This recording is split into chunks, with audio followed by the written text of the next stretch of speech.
Happy Thursday po! Tatlong weather system po ang posibleng magdala ng maulap ng kalangitan at pagulan sa iba't ibang bahagi ng bansa ngayong araw po. Enero 23, ayon po yan sa 4 o'clock AM weather forecast ng Pag-asa.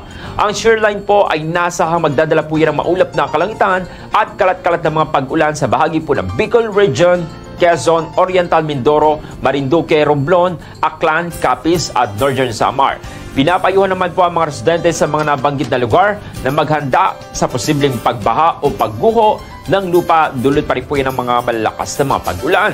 Samantala, ang easterlies naman po ay maaaring magdala ng mga maulap na kalangitan at pag-ulan sa bahagi naman po ng Sorsogon, Davao Region, Eastern Samar, Dinagat Islands, Surigao del Norte, Surigao del Sur, Basilan, Sulu at Tawi-Tawi. Karaniwan po sa ganitong panahon ang mainit na hangin, wala naman po yan sa silangan na nagdadala ng mga pag-ulan.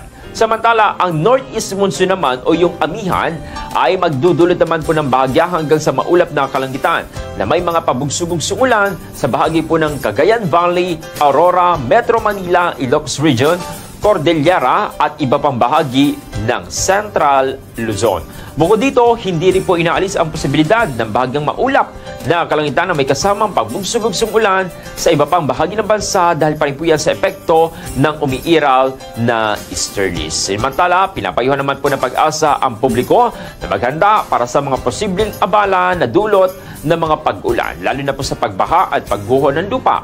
Patuloy din po tayong inaabisuhan ang lahat na sundin ang mga anunsyo ng lokal na pamahalaan para sa kanilang kaligtasan. Good morning.